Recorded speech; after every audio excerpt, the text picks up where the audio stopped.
Manny Flex and welcome to the latest edition of Seconds Out FLEXpectations. We're usually here every Thursday at 4:30 PM to talk about the boxing actions come over the weekend.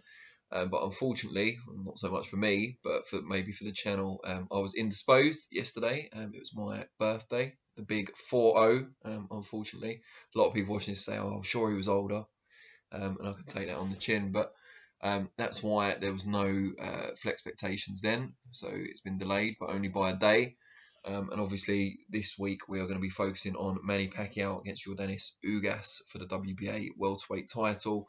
Unless you've been living under a rock for the past few weeks, you will know that this was initially supposed to be something of a mega fight, it's fair to say, between the living legend Pacquiao and unified welterweight champion Errol Spence, unbeaten southpaw, of course, but unfortunately in a routine, or what was thought to be routine pre-fight medical examination, it was revealed to Spence's dismay that he actually had a torn retina in his eye, and was forced to pull out of the fight and undergo surgery, of course, as well. Needless to say, we wish him all the best.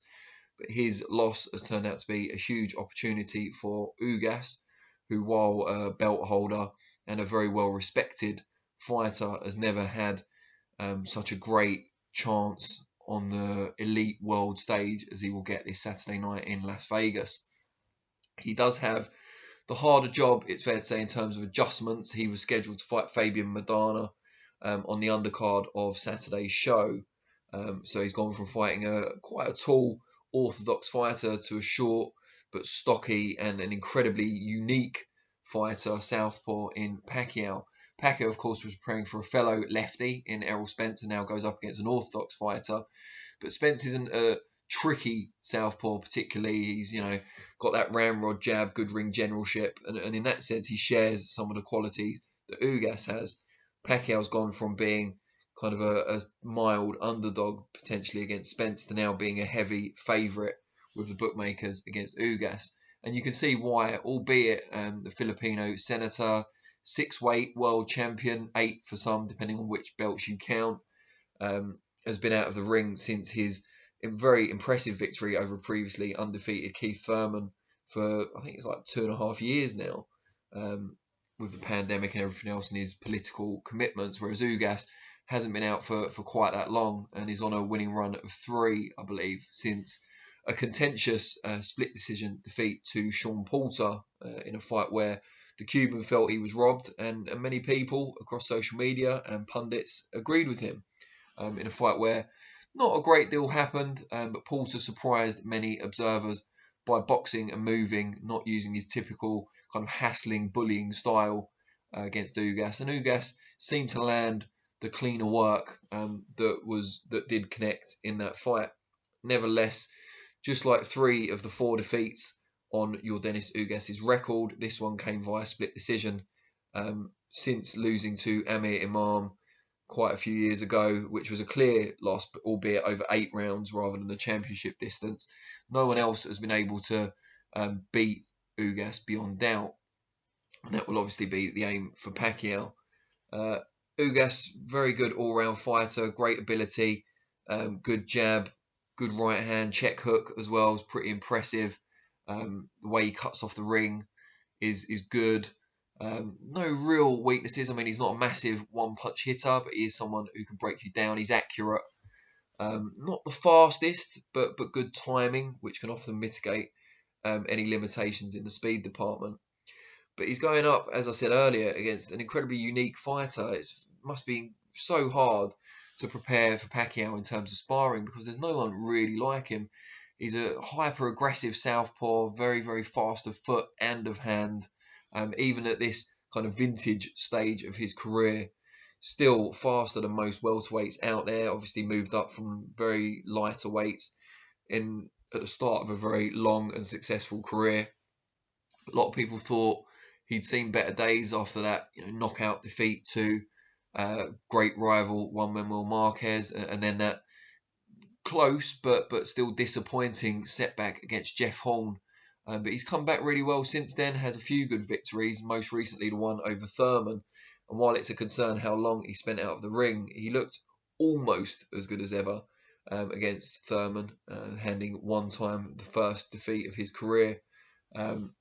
Pacquiao, spirited, determined performance in that one. Looked fresh, threw lots of punches. Volume was still there. It's not quite the hitter that he was in that kind of golden period, if you like, many, many years ago now, when he stopped the likes of Ricky Hatton, Oscar De La Hoya, Miguel Cotto, of course, when he was, for most people, certainly at his best, or certainly close to it at 140 or 147. But now, maybe a bit more intelligence, maybe a bit more patience and cunning and strategy has replaced some of that kind of slight decline perhaps in speed, and certainly a lot less single punch power than he had before. He's not the ferocious wrecking machine that he once was. He's a bit more measured, and that could suit Ugas, who, you know, would like this fight to be more of a chess match, more of a technician's battle. But if Pacquiao gets on that front foot and produces some of the more explosive moments with which he's become accustomed and which characterise his career, his Hall of Fame career, then you would have to believe that he can get on top. As I say, the adjustment for Ugas from Madonna to Pacquiao is just, you know, night and day. Whereas for Pacquiao, you might see it as a slightly easier assignment. I mean, you can't really afford to think like that. But us as observers, looking at it on paper, you would think Ugas was a slightly easier fight than Spence. I suppose the kind of unknown in this is whether Pacquiao could possibly underestimate Ugas. You know, potentially weaker opponent on paper, comes in at short notice. You've been building up for Spence. You know, huge fight. Most people, not most, but, well, yeah, the majority of people feel you're going to lose against this young lion who's been talked about for ages as a pound-for-pound contender, both him and Terence Crawford, of course. And now you've got Ugas, who's been around the block, you know, very efficient, good fighter, but never really proven to be elite, fallen short in the big ones. Is there a chance that Pacquiao could look past him to the ultimate, either Spence fight or Crawford, and slip up?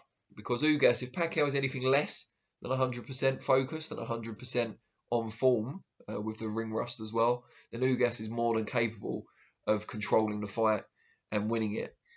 But my prediction is that we do see a Pacquiao who is not overly affected by the long period of inactivity, and who is motivated. Jeff Horn fight aside, I find it hard to remember Pacquiao not being particularly kind of motivated and fired up for a fight. He hasn't been in the ring for ages. A lot of people will be watching. The focus very much this weekend will be on him.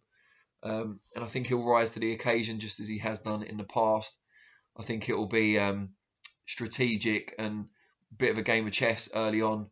But I think Pacquiao from the middle rounds will start to pull away. I don't see him stopping Ugas. I think Ugas has proven he's got toughness, heart, durability, good chin, physical strength as well at welterweight. Whereas Pacquiao, you know, even though he's been a welter for a long time now, is still not the biggest at 147.